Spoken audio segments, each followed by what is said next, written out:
네, 안녕하세요. 어제 이어서 오늘 이제 네 번째 세션 시작하는데요. 오늘은 어제랑 다르게 어제는 조금 이제 시장 중심적인 얘기를 했다면요.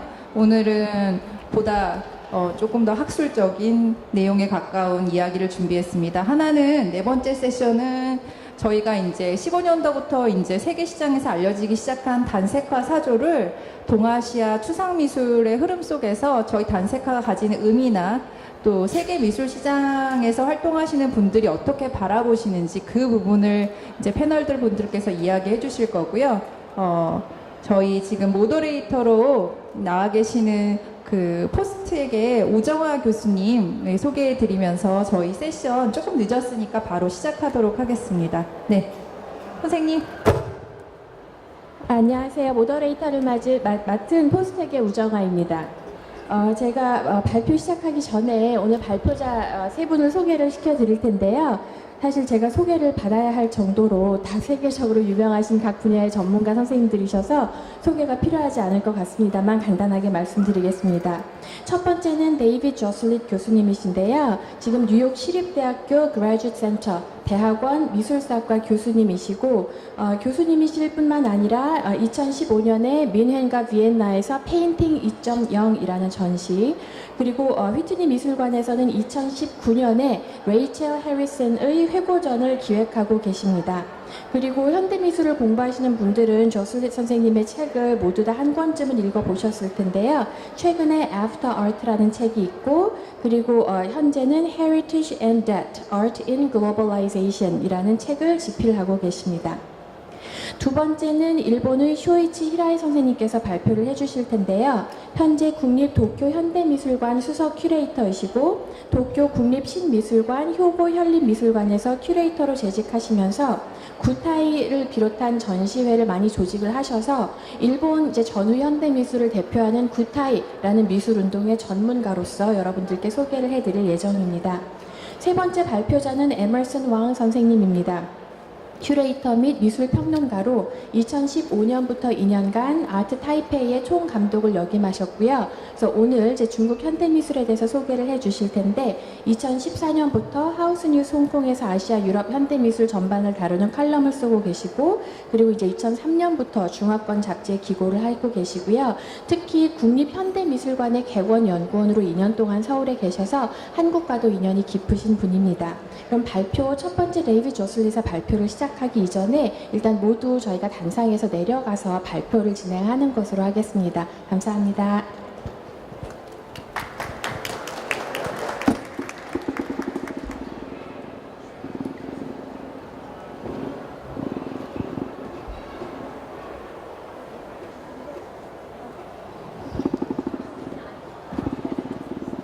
Good afternoon, and thanks very much. It's great to be here. Is this echoing? Is it okay, the microphone? Closer. Okay. It's closer.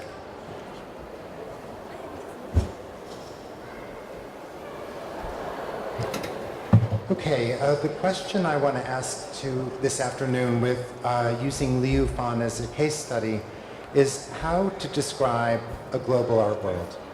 How is it possible to understand relations that are both local and global simultaneously? Now, one of the difficulties of this rather tricky situation is that any significant art practice may occupy several historical and geographical frameworks at once. So how do we choose what critical framework, local, global, transnational, etc., in order to understand the meaning and significance of a particular art practice?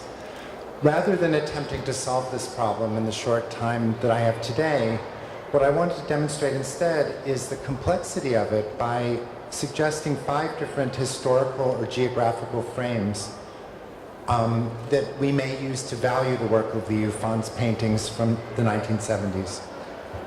So here are just 2 examples from his series From Point on the left and From Line on the right, both from the late 1970s, 1978. And in each case, there is a repetitive gesture where the artist uses paint and glue to push the medium down in such a way that it's both repetitive and therefore performative to some degree, and also it gives a sense of the matter or material, the time it takes to bring it forward or sideways, bring it down or sideways. So I want us to look at 5 different ways of thinking about these works in through different frameworks of value, different ways of accounting for their meaning and history. The first one is perhaps the most conventional, and that is to think of the works of Liu Fan in a kind of context of movement, a set of tendencies to which he's related. And here I'm showing a famous work by Park Siobo, Écriture 68 to 78, also from the same year, 1978, who was a founding figure of Dansai-kwa, as you know, and shared a close interest with Liu Fan. So it would be possible to think his work in this context of a movement, of a tendency, whose meditative qualities are expressed through a form of mark-making that is both repetitive and therefore relating to disciplines of individualized calligraphy and also meditational disciplines, perhaps related to Buddhist thought, but also related to the repetition of Western painting. So a first kind of framework or way of thinking about this work is as part of a movement, which might be rooted in Korea but also moves beyond it. The second proposal I want to make is that we think about Liu Fan's work in terms of a worldwide practice present in Europe and Asia and elsewhere of repetition or seriality in modern art, where the notion of machinic or unhuman point of repetition as opposed to expression is emphasized. And here I want to show, I'm showing you a work by the French artist Daniel Buren, who is best known for using this striped fabric, which we could compare in a sort of superficial way with the stripes of the Liu Fan painting, in place of painting. He made several different kinds of presentations with the same striped fabric, often with different colors, but always with stripes. But he put the painting, or the surrogate for painting, into different social contexts that painting is not usually thought of occupying. So in this case, you see in an Italian backyard that the painting is hung on a clothesline as though it's a form of fabric drying in the open air. The point of doing this is to think about painting not as expression on canvas, but as a whole set of conventions of meaning that go beyond the individual work. So we might think of Liu Fan in the context of what some have called a kind of institutional critique of painting, in the sense that he is mechanizing to some degree his own mark, making stripes, making one painting after another. This would be one alternate way of thinking about him as rooted primarily in a Korean context of Dansai-kwa. A third context, and we'll be hearing more about this in our next talk, is that of what we might call matter. The idea that paint at mid-century is a way of animating material, that paint stands in for a more generalized notion of how matter can be animate and live, and also is separate from, but in interaction with the human. So I'm showing you a work on the left by Shuraga Katsuo, which is part of the Gutai movement. This work is called Challenging Mud from 1955. And as Yoshihara Jiro, one of the prime theorists of Gutai, writes in the manifesto, the Gutai Manifesto, in Gutai art, the human spirit and matter shake hands with each other while keeping their distance. In other words, art at mid-century in Japan, at least through the Gutai tendency, was being redefined in terms of how matter has its own independent life that is activated but not shaped or formed finally into an image by the artist. So it's about a kind of quasi-independence of both artists and the material, which in this case is mud, but could be in Liu Fan's case paint, which you understand the movement of the material by the ways in which the line becomes more and more faint, and you can see the directionality in those works. So we could think as both of these works as coming to terms with a mid-20th century fascination with how art is a kind of theory of matter and a theory of human interaction with that which is outside the human, that which is material and beyond human control. Again, the artist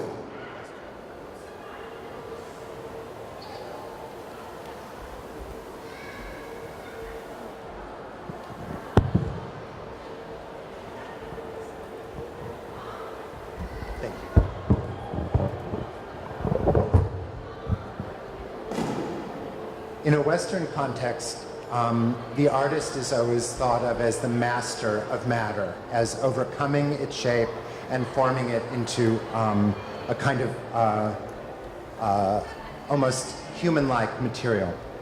Okay, so if matter as a mid-century problem and the artist's relation to it, emphasizing a greater philosophical issue about the human relation to matter, is another way we could think of Liu Fan. It's another way that a kind of axis could be created across Asia, as in, for instance, the work of the Korean-American art historian Jung-Ah, who triangulates dans ses quoi between a Japanese gallery infrastructure and a European audience, as well as a Korean practice. So a fourth way of potentially thinking Liu Fan's work is through the international movement of concrete art, which was dedicated to creating a completely non-objective form of interaction between shape that would create a different model of relationship with the world. And here I'm showing you a work by the artist Elio Oiticica, who is a well-known artist from Brazil, growing out of concrete and neo-concrete tendencies in that context. And here, one of his metaschemas is a kind of shivering grid, a grid that is unstable and in movement. And part of what is interesting about the notion of the concrete is to take something that does not represent something else, but rather creates a situation in the world. So in a way, it's an analog to the question of matter that I mentioned a moment ago, but in this case, it has to do with the interaction of form, which is independent of art's supposed project of representing something outside of itself. So here we could think of the issue of the concrete, the non-objective, and of motion, an international interest in this kind of abstraction that could cross from Korea to Brazil to Switzerland, etc. And finally, just to circle back to a Korean context, or at least one that crosses Korea, we could think this work in terms of remediation, in terms of how the notion of the line, as well as the notion of a contemplative or meditative process of repetition, crosses from painting to, in this case, Nam June-paek's video, Zen for TV, which is dates from 1963 and was remade in '75, and I believe remade other times as well.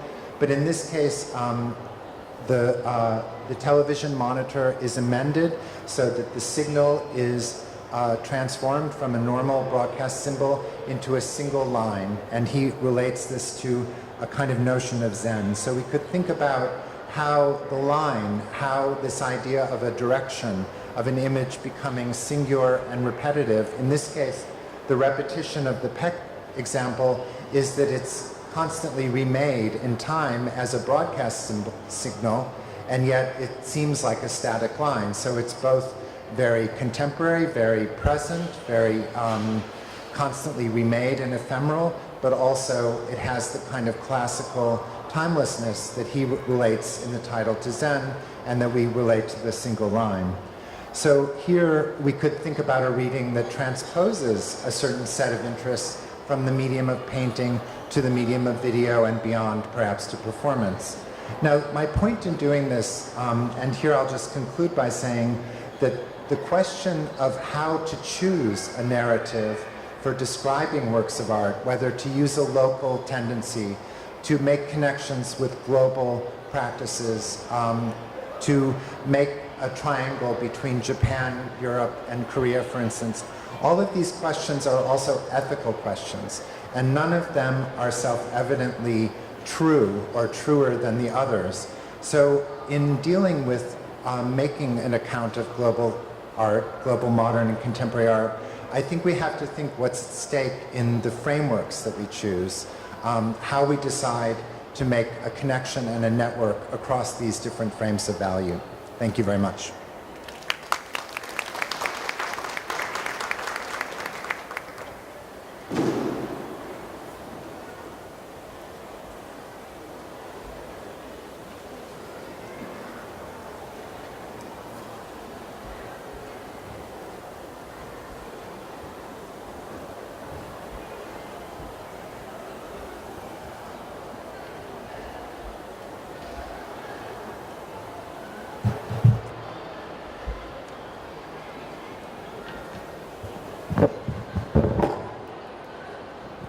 Thank you.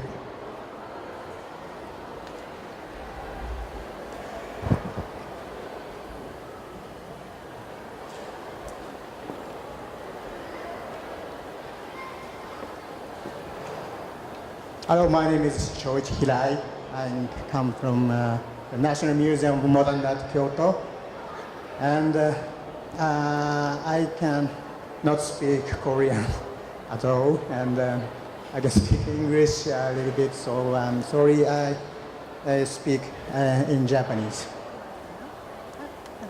Okay? 私は今から、日本の舞台グループのお話をします。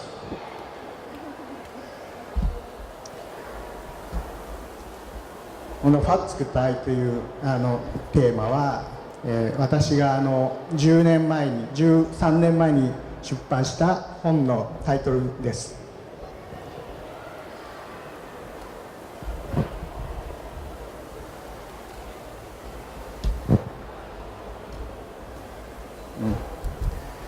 具体は1954年に、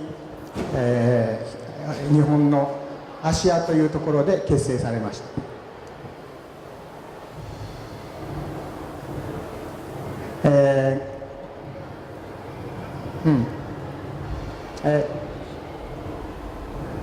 芦屋です。そして具体のリーダーは、吉原二郎です。この人です。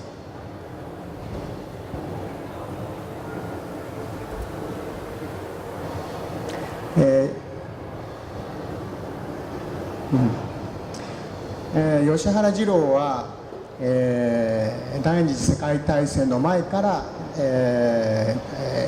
抽象画家として日本で活躍していました。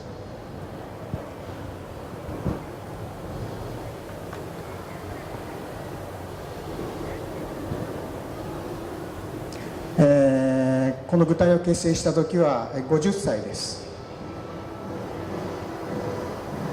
50歳です。そしてメンバーは、みんな20歳代から30歳代の若い、アーティストたちばかりでした。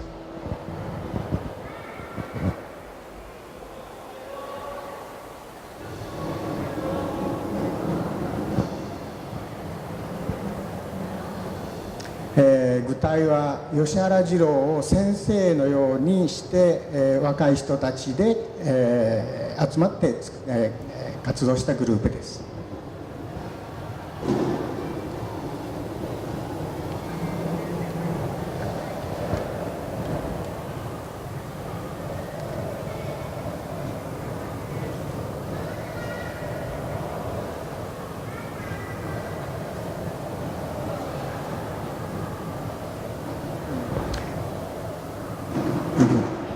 具体は1954年に結成され、最初に、行った活動は、この具体のマガジンを作ることでした。雑誌ですね。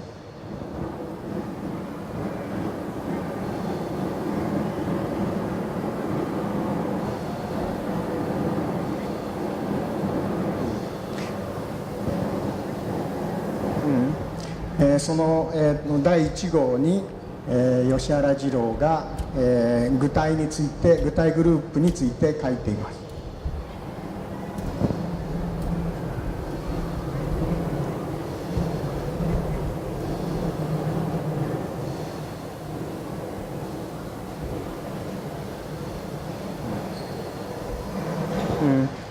Yes. And 具体という名前についてここで、書いているのですが、具体というのは、私たちの精神を、具体的に表現するという意味です。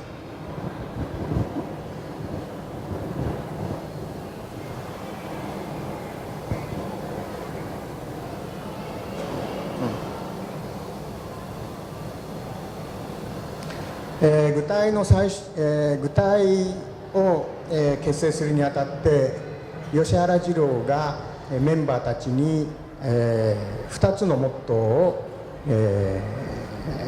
厳しく与えました。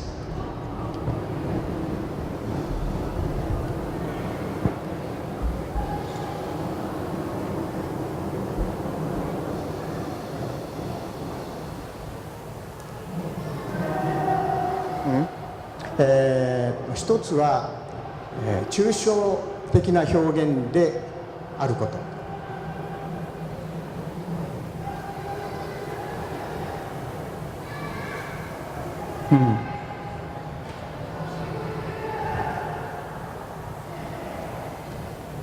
OK。そしてもう一つは、オリジナルなものを作れということです。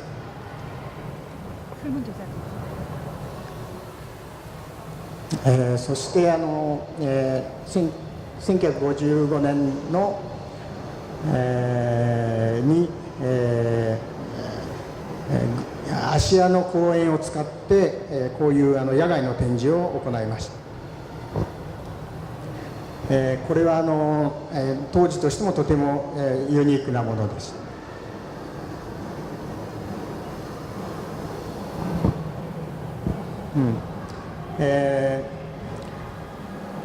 白髪和夫の、これは赤い丸太に、斧で切りつけるという作品です。左側の写真です。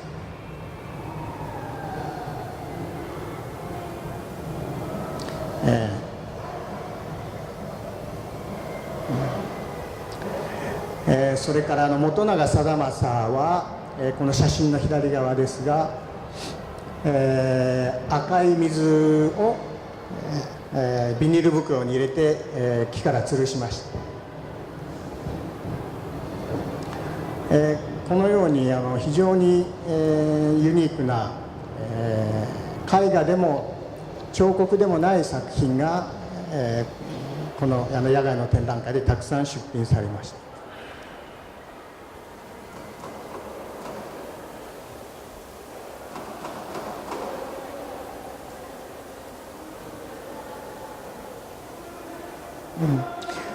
左側は島本正蔵の、どうぞ歩いてくださいという作品です。これは体で感じて鑑賞する作品です。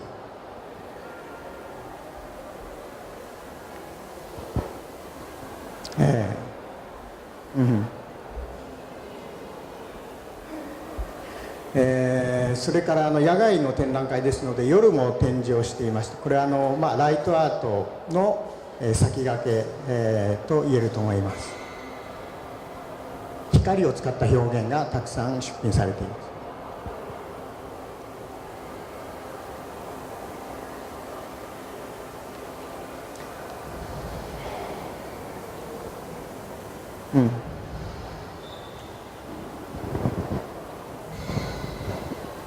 先ほどもこのスライドが、出ましたけれども、白髪和夫は、泥の中でパフォーマンスをするという、作品を出品しています。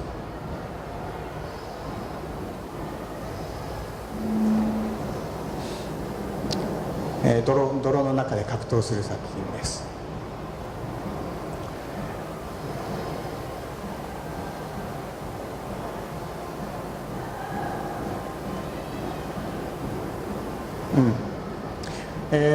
パフォーマンス的なものだけではなくて、これは足で描いた作品で絵画も、出品していまし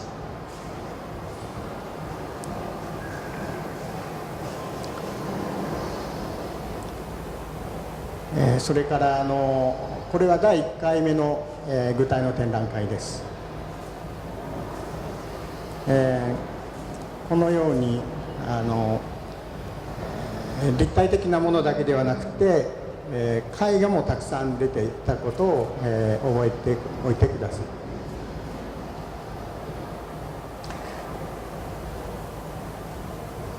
い。で最初の頃はこのようにガラスに入れた絵の具を絵の具を入れたガラスを叩きつけて描くとか、こういう紙を突き破るといったアクションの作品がたくさん出品されました。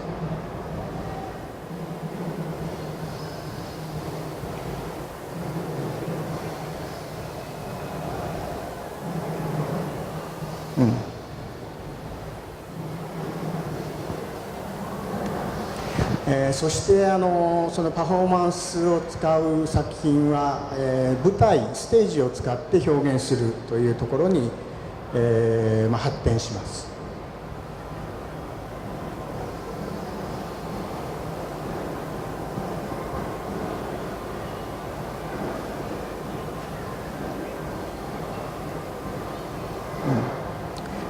これは大阪と東京の、ステージで上演された舞台を使ったパフォーマンスです。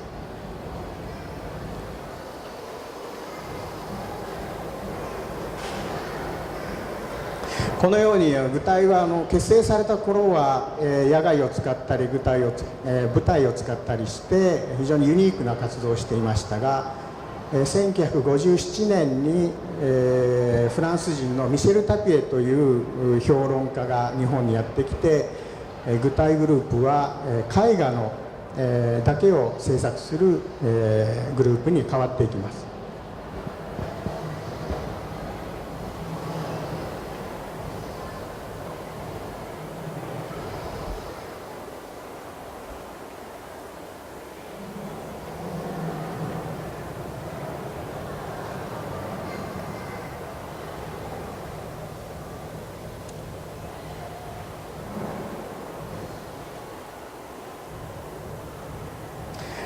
今スライドで見ていただいたように、ミシェル・タピエはアンフォルメルという自分の運動の中に具体を引き込みます。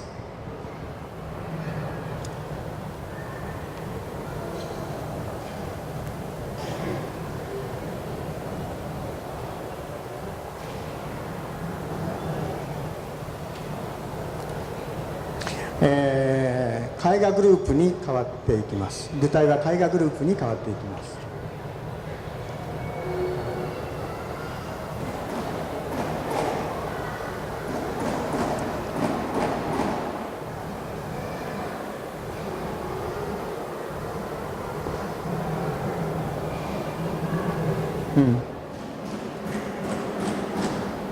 このような絵画作品が、今日本や海外、ヨーロッパやアメリカの美術館に今収蔵されています。そして1960年代の半ばになると、アンフォルメルの影響から、脱出して新しいフェーズに入っていきます。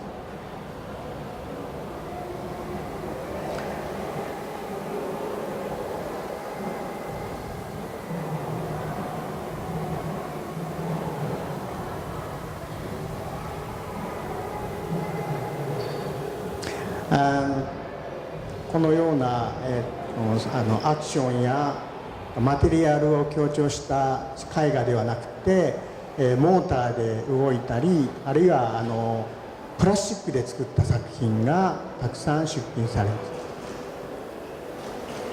これもモーターで動く作品です。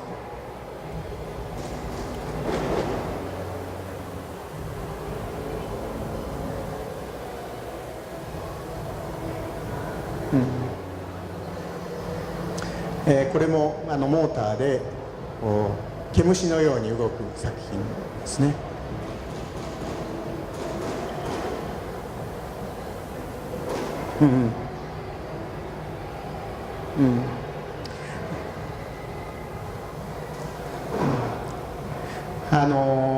このアーティストネームを見ていただいても分かるように、具体は18年間ありましたが、いろんなアーティストが、参加したり、あるいは出ていったりしています。全部で60人ぐらいの人が具体に関わっています。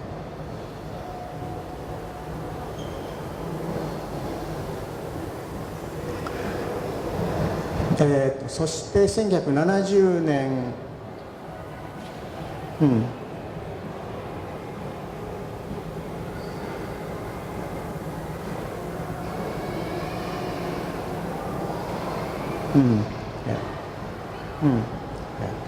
そ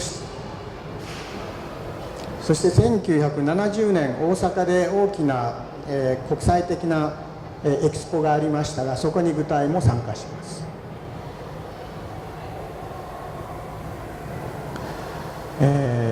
これが具体の最後の大きな活動でした。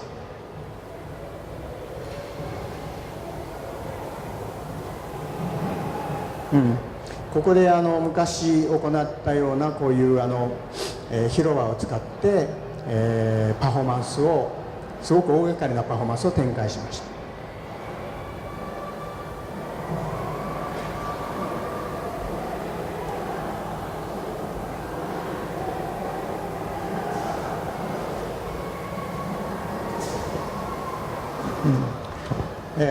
具体は1972年に、吉原二郎がリーダーの吉原二郎が急死したことによって解散しました。これは解散の、アナウンスメントです。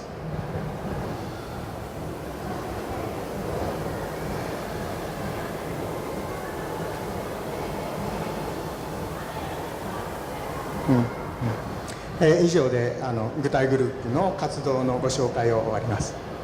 ありがとうございます。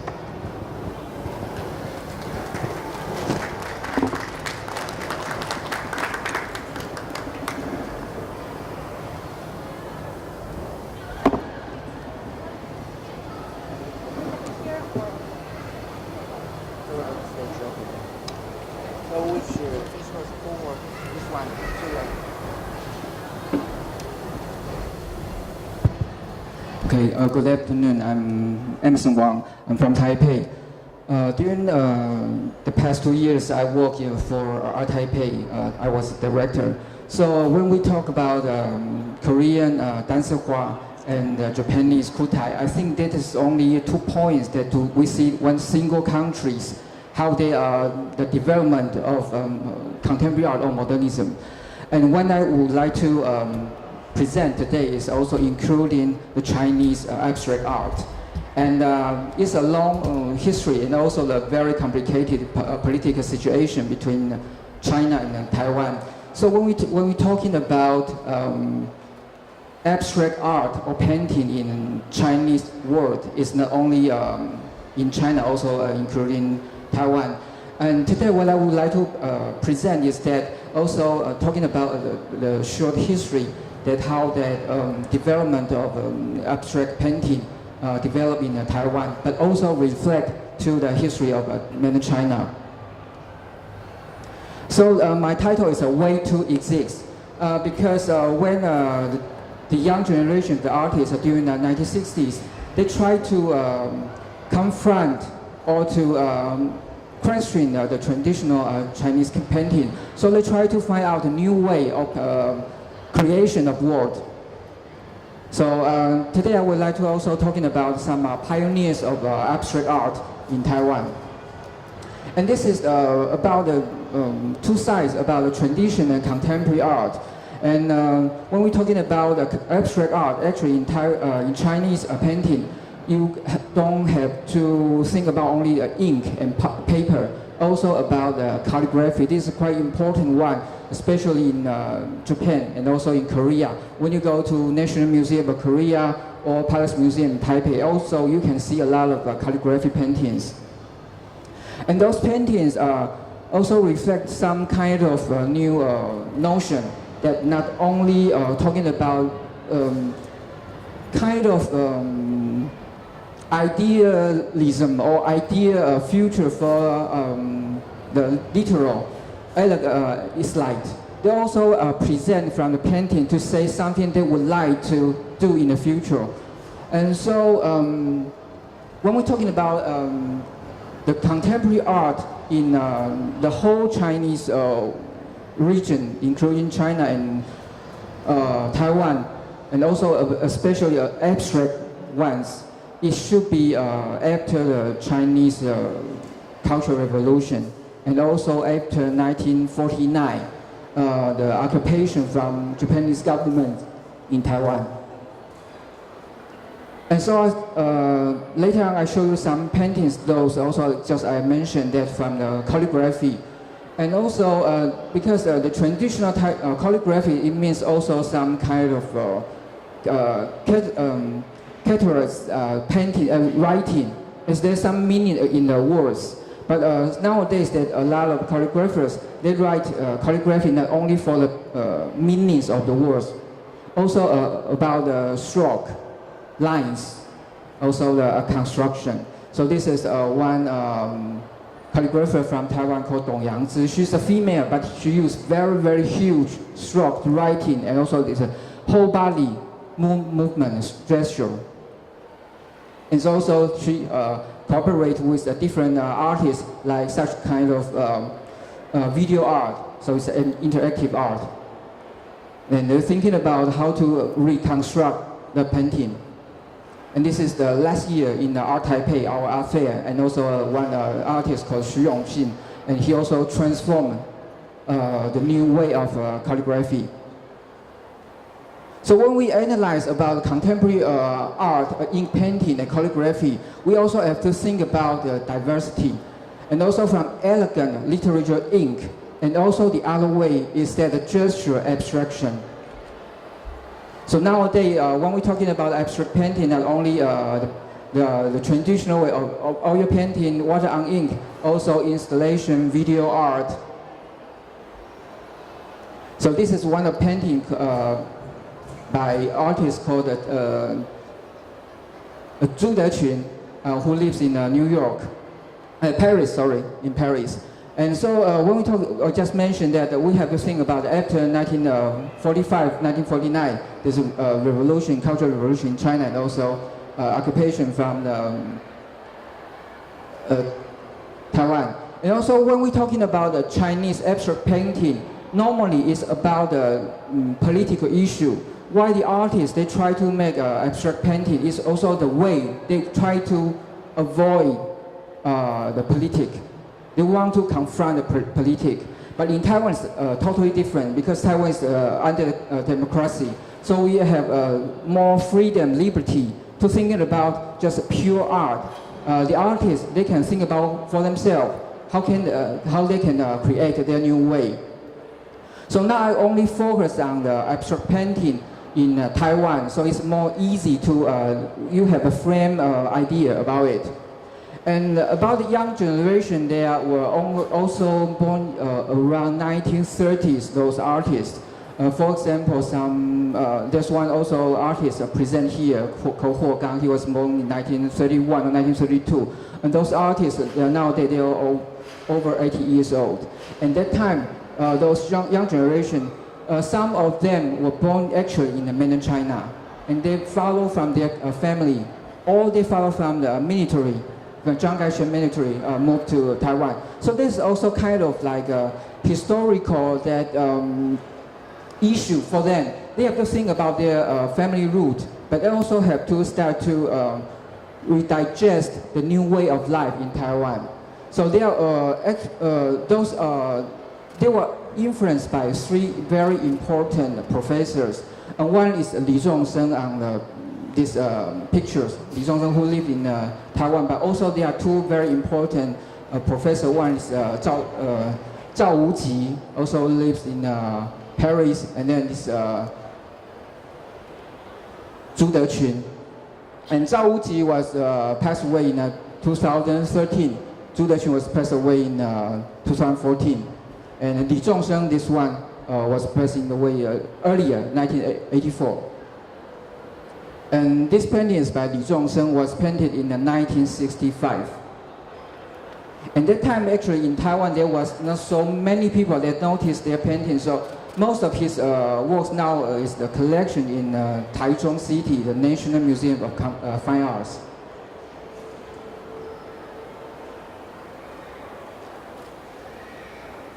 This is also from Li Zhongsheng. So then I would like to introduce you two very important groups in Taiwan. And those two groups, actually, they are all founded almost the same period, like Kutai and Dansehua. So we talking about Dansehua and Kutai. Actually, if you're talking about only the single country, you cannot really have the whole frame of the East North Asia. Why we start to develop this kind of modernism and contemporary art. And when we think about this, actually, it was after the Second World War, and it's also the Cold War. So all whole regions that people start to think about the tradition, how they try to change the old way. They try to find a new way of not only living, also economic, political, and even the art creation. And this group called Wu Yue in English called Fifth Moon, it was founded in 1957 and only till 1972. And those was the first founders, 6 people. And they are from the University of Fine Arts Department. And this was the first exhibition. And here there's one, maybe some of you know, this is Liu Guosong.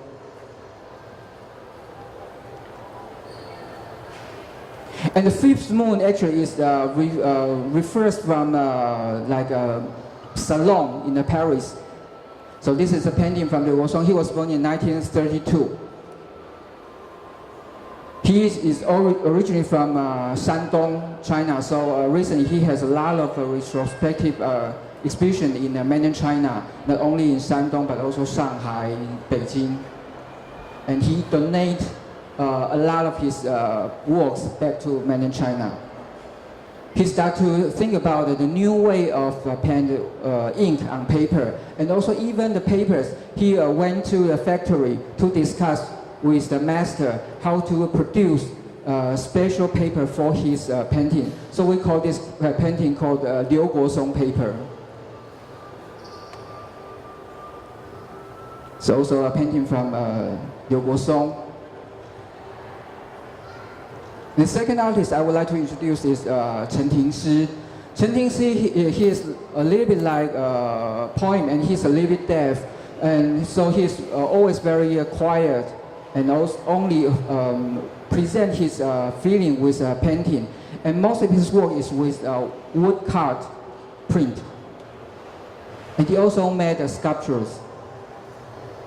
He was born in 1913, so he was almost the oldest one in this group. And actually, he was not trained as an artist. He was a soldier, army. And while he moved from mainland China to Taiwan, he started to become an artist, and only a professional one.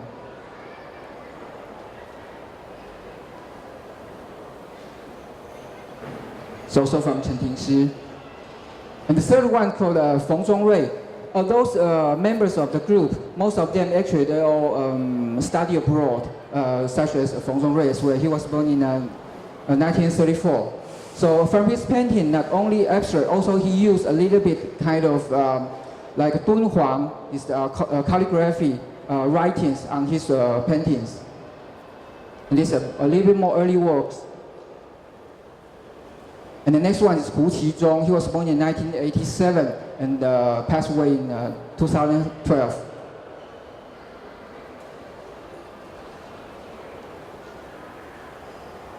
And the next one is Zhuangzi. Zhuangzi was born in 1934.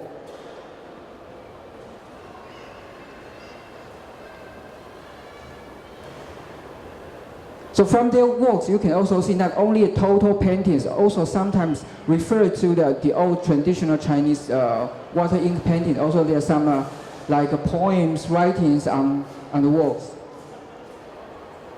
And the next group called Dongfang. Dongfang is in Chinese, but translated in English called the East. It was founded in 1956 until 1971. And their first exhibition in Taiwan was held in 1956. The member of the Dongfang group, also this is one Xiaoqin. Xiaoqin, he also from mainland China. He was born in Shanghai, and his father was a musician professor.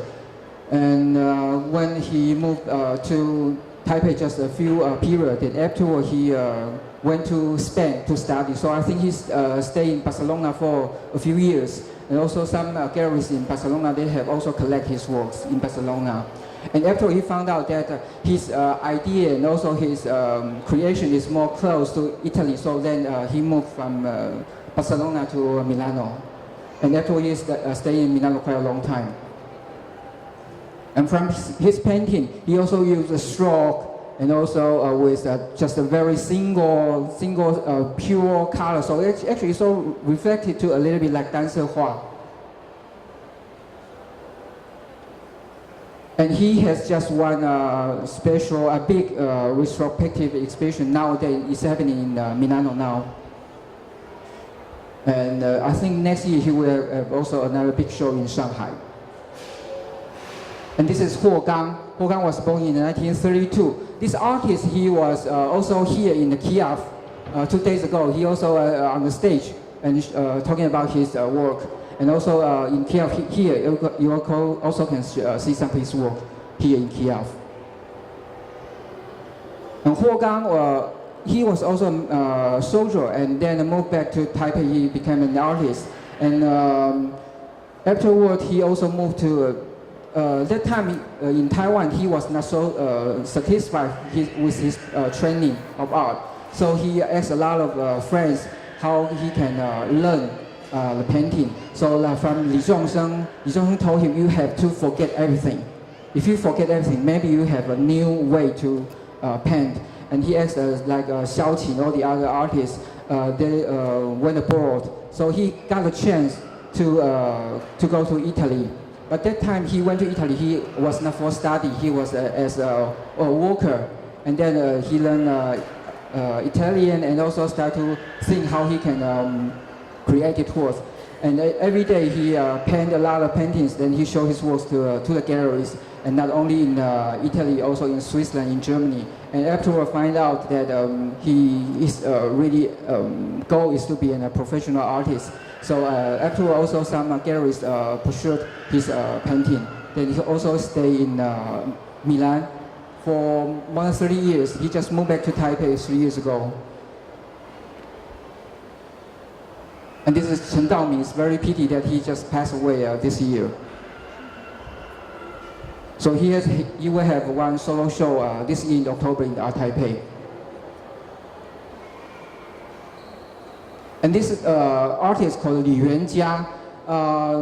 As I mentioned, those artists actually afterward they founded this group, but afterward they all moved out to different countries, foreign countries, like States, England, Spain, Italy, and Li Yuanjia was staying in UK and passed away also in UK. He was born in 1929 and passed away in 1994.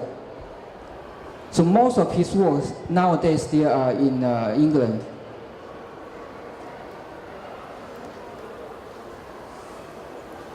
This is also from Li Yuanjia.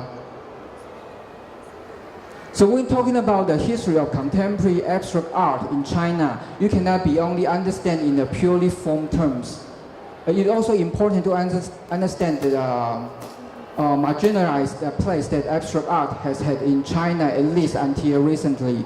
And so it's not in Taiwan. Maybe it's not there's not so many reasons about the politics, but China also because during the boom of the Chinese art market.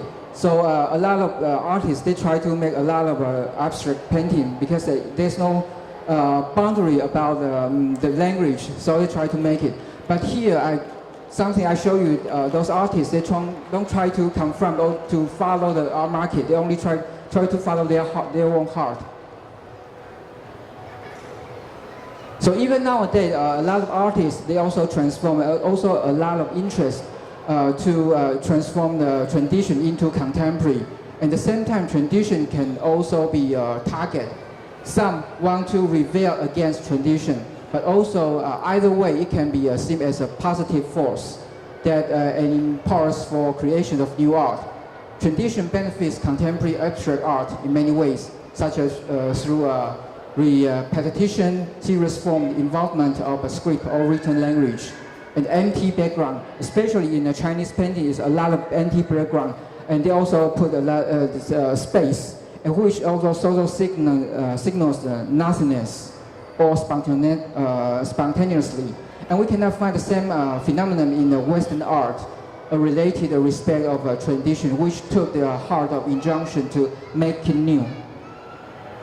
So now, just for the last, I just introduce one very, very important exhibition just now happened in Taiwan, in Taichung City. This is the retrospective exhibition from Zhao Wuji, as I mentioned.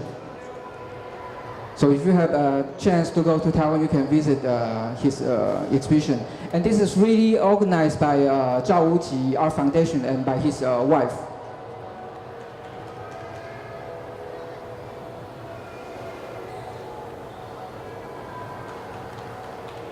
So this is just a brief introduction of my presentation. 감사합니다.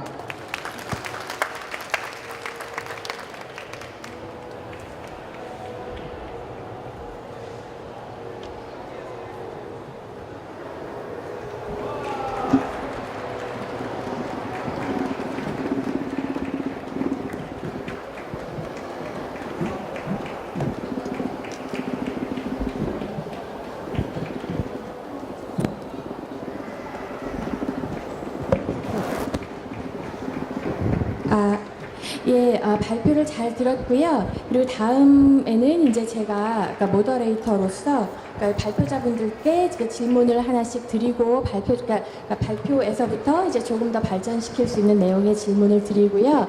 그리고 이제 발표를 들으신 여기 관중들께서 궁금하신 점을 질문하실 수 있는 그런 시간을 드리겠습니다.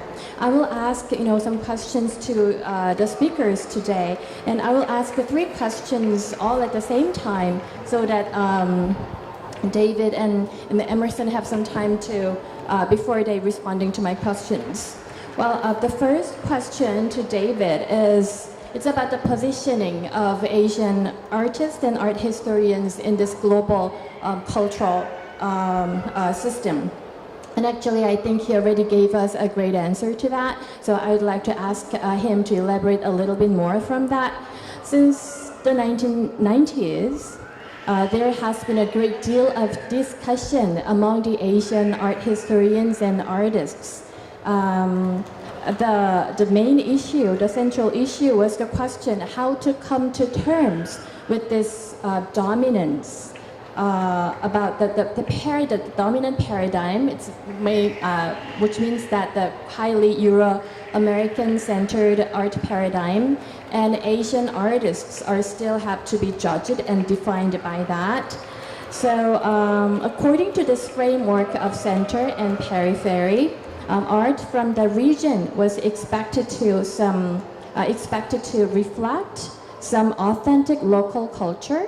Otherwise, it was readily regarded derivative.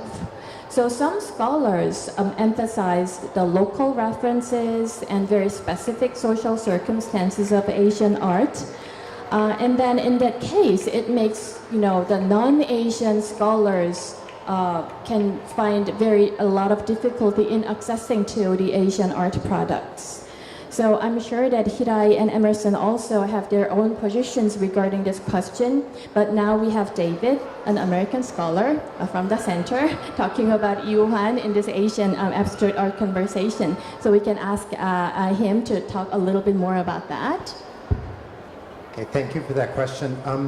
I think in terms of the positioning, there is, I guess what I was trying to set up with my presentation a little bit is that you don't have to start with the West and move elsewhere, which is what a lot of institutions, at least in the West, tend to do. I think there are many different starting points into a global narrative, and so the first thing maybe is to say there is no global narrative, but there are coherent lines through it.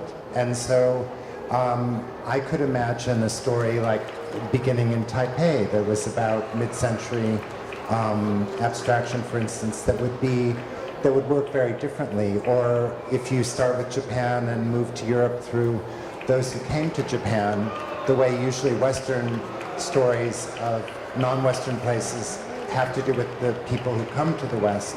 So if you reverse those positions, that's one way, I think. But also, I think it's very important to have the histories, the sort of critical backgrounds that partly this panel has also done.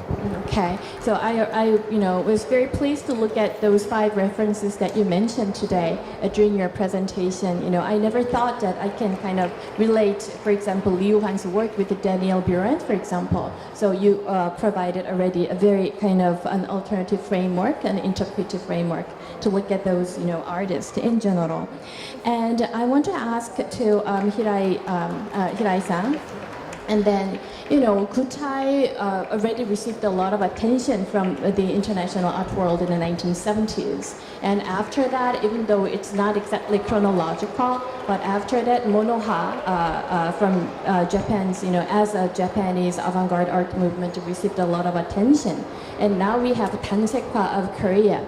And I remember that in the last year, spring, 美術手帳という美術雑誌で the art, 美術書 the art notebook, it's a Japanese art journal, and they have a special kind of edition, ask why Asian abstract art now? So I want that question to Shirai, why Asian art is getting increasingly more kind of, getting more and more interesting in the global art world.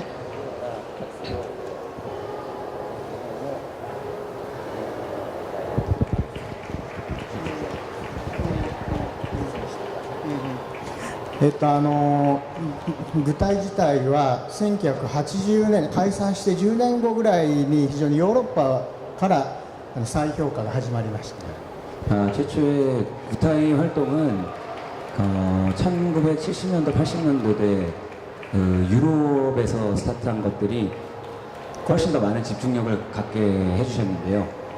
これはヨーロッパの、ポストモダニズムの、影響から、アジアの近代も見直しましょうというそういうムーブメントによるものです。 유럽에서 포스트 모더니즘 활동을 했던 것과 같이 일본에서 구타이 그룹의 움직임들도 비슷한 맥락으로 보시면 될 것 같은데요. 그렇게 연결성을 가진 역사적 흐름이라고 보시면 될 것 같습니다. しかしそれは非常に、学術的な世界だけの動きでマーケットでこれほど具体のものが流通することは、当時はなかったんです。 그렇게 움직여 나가는 것들이 뭐 추상적인 표현들이나 아니면 다양한 활동들을 글로벌이라는 표현을 전에 말씀하셨던 것과 같이 어떠한 이제 포스트 모더니즘과 그다음에 일본의 구타이 운동이 구별된 운동이 아니라는 것들, 어떠한 개성을 보여주기 위한 작가들만의 그룹의 표현이라는 것들을 전달해드리고 싶습니다. 私が思うには、この頃のこの具体の作品の非常に流通激しくなったのは、2013年に、ニューヨークのグッゲンハイム美術館で具体の展覧会があったことがきっかけじゃないかと思う。 이렇게 구타이 그룹에 관련된 이제 이슈가 생긴 제가 생각하는 첫 번째 이유는 아마 2013년에 구겐하임 미술관에서 이루어졌던 전시로 인해서 모든 분들이 이렇게 대중적으로 알게 되지 않았나라는 생각을 해봅니다. そしてアメリカでどうして具体点があったかというと、やはりアメリカの中で、1980年代にヨーロッパで起こっていたような近代モダニズムの見直しっていうのが今非常に盛んになっていて、そこでアジアの舞台だけじゃなくてアジアの美術全体に今非常に注目が集まっているということがあるんではないかと思っています。 네, 미국에서 그런 활동들이 이루어지면서 그 전에 80년대에 보면은 이제 유럽에서 있었던 활동들도 마찬가지고 전부 이제 미국에서 집중되는 시기가 있었는데요. 그게 구태여 이제 아시아만 이제 말씀드리는 건 아니고 일본도 마찬가지고 다양한 나라에서도 미국이 집중되는 활동들을 지금 진행하고 있다고, 그리고 80년대는 그렇게 시작이 되었다고 생각을 하고 있습니다. 以上です。 이상입니다. Okay, thank you very much. 저희 패널이 이제 K-Art Conversation인데요. 이 주위에 계신 모든 분들의 conversation을 다 듣게 될 줄은 몰랐습니다. 지금 다 들려가지고 분위기가 매우 활기찬데요. 다음에 now we are listening to the conversation to all our neighbors, and I think the atmosphere is pretty lively. So I want to ask my last question to Emerson, and this is a question about this, bifurcation between art market and the pure art, and there is this bifurcation between abstract painting and figurative paintings. And in the case of Korea, now 단색화 emerged in the 1970s, and in the 1980s we have 민중 미술, it's a people's art movement. It's a kind of politically very progressive and kind of socially engaged and politically conscious art movements. And the formal style is kind of socialist, realist, paintings. And then these 민중 artists criticized those 단색화 artists because they seem to be quite ignorant about the political issues at the time. And on the contrary, 민중 artists today kind of very actively protested against the military dictatorship at the time, and we believe that this art movement took a great part in the democratization of Korea. But now in the mainland China, in the Chinese art, this political art became, internationally very successful and commercially successful too. In comparison to the abstract art in that period. But the Korea's situation is kind of contrary. Those social, the 민중 artists, their kind of international reception is not very kind of successful as much as the 단색화 artists at the point.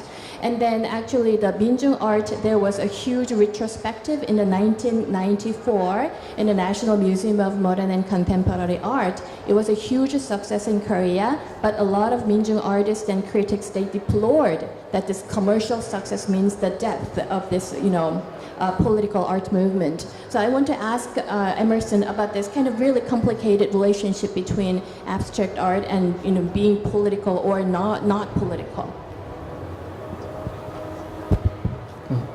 Thank you. Actually, I was lucky that during 2005 and 2006, I also worked in MMCA in Korea. I was a guest researcher and curator here. So I had a little bit of research about 민중 art. 민중 art means the art for the folks, for the public, not for only the profession.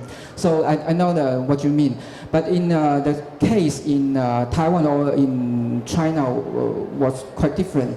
Also because in Taiwan, we have a different kind of training course and also university that people, they have a different kind opportunity to show their works, and also a different kind of groups. They only show from the graduated students, also amateur. They can also have a chance to show. Not only that time, because after 1960s, we have a lot of different counties, and they also have kind of like a cultural center for folks. So everybody can paint to create art, and they have a chance to show it. So it's those diversity, the ways to show that you can have a very proportional way, and also you have a leisure way to show it. And as to the art market, I think it's quite pity that the art from Taiwan is not that so well noticed from the whole world. And also, but also I have to thank a lot of Western collectors. They start to collect Chinese art. That's why people start to notice, especially in Europe and States. And why is a political issue that is more popular or that people notice is that because it's kind of icon that you can really notice.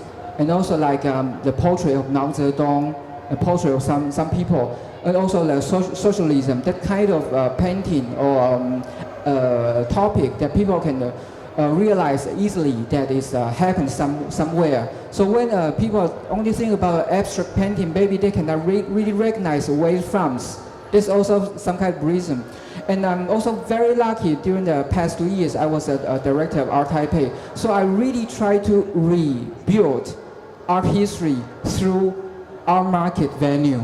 So I use the Art Basel, Taipei, this venue as an art market venue, but we try to rewrite art history, and also we work with Art Tokyo and also KIAF. We work together. So I'm very happy today we have the chance to talk about this issue.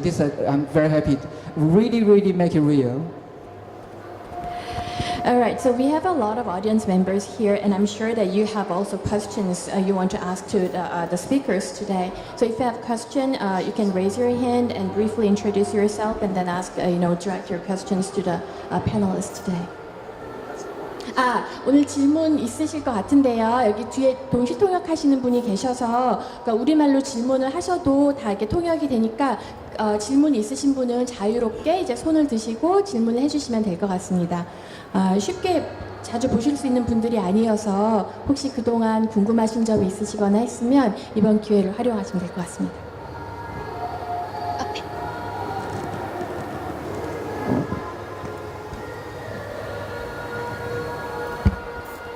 여보세요? 안녕하세요. 저는 지금 작가로 활동하고 있는 작가입니다. 화가입니다. 예. 제가 지금 조금 궁금한 점이 팝아트가 나오고 데미안 호스트부터 시작해서 제프 쿤스 그 다음에 나오고, 그 다음에 동양의 어떤 지금 이우한 선생님 나오고 이렇게 하는데 그 정신적인 맥락이 어떻게 연결이 되신다고 보십니까? 그런 점이 한번 묻고 싶습니다. 어떤 선생님께서 대답을 해주시면 좋을까요? 데이비드 조슬릿.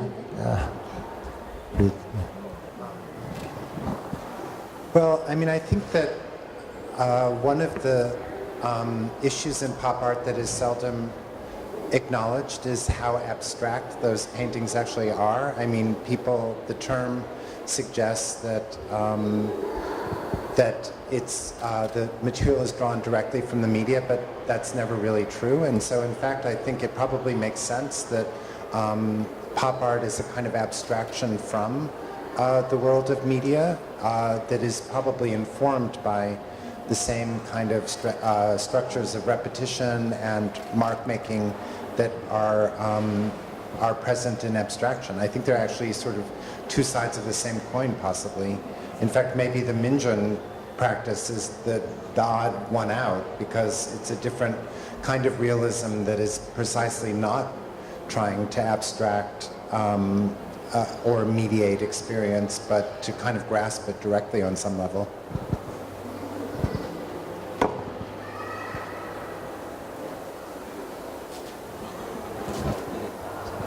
또 다른 질문 있으시면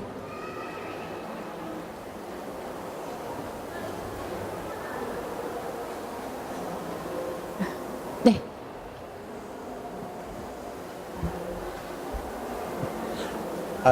Thank you. I was just interested in something Emerson was saying, and maybe other panelists could expand on. Yesterday we learned how there's a rise of collecting in the East that's likely to continue. How much is that likely to shape art history and remake art history and decenter it away from the West. Thank you for your note, because I, was not present at the, previous panels, so I really was curious about what, happened yesterday. Thank you.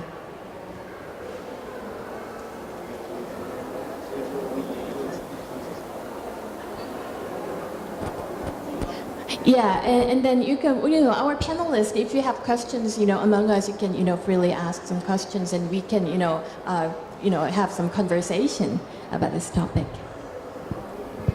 Well, just following up on what Ken said, I mean, Emerson, it was striking what you said about using the art fair to produce a different kind of art history. So, I mean, could you say what the advantages and limits are of that? I mean, are there certain kinds of histories that you can tell through the art fair that you wouldn't be able to tell otherwise, and other ones that maybe wouldn't be possible to develop in the art fair?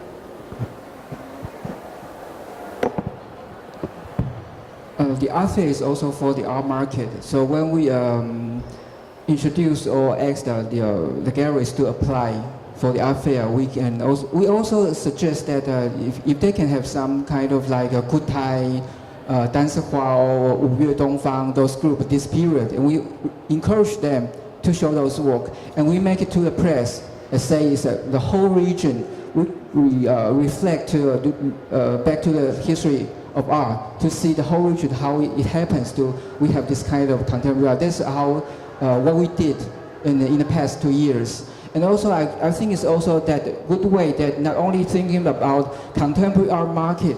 When you think about contemporary art, you also have to think about how it started that point, especially in Asia. I think before 1960s, those paintings we have a second-hand experience or information from Impressionism, and especially the painting from Japan, especially, and also those students they study in Japan. So we learned it always this kind of paintings. So if we think about the real contemporary art notion in Asia, we have to think about also the whole region. And the whole region is not only about art, actually we have to also back to the history and also a political reason. So that's why what I did for the past 2 years. And thanks that also a lot of galleries, they have a lot of very good collections. So they also like to show it to the public during the art fair. A lot of works actually they never displayed in the past.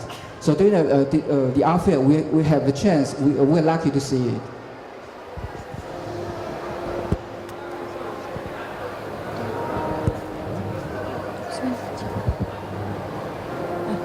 네. 혹시 더 이상 질문이 네, 저쪽에.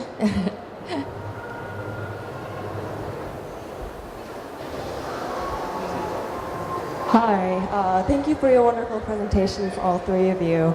I was curious about the political dimension of abstraction in each countries that you are representing. So repeatedly I see in art historical scholarship that especially in times of political turmoil, we observe the emergence of the very minimalist abstraction, which is basically can be categorized as the art of silence, in my opinion and many art historians' opinions. So I'm wondering in respective countries, Taiwan, Japan, and Korea or Japan, represented by EU Fund, if there is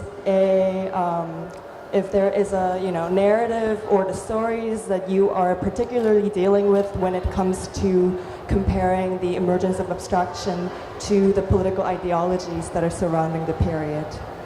Just asking because I think it is a very important topic as an art student in art history, and then I think it is not really well dealt in this presentation in particular. Thank you.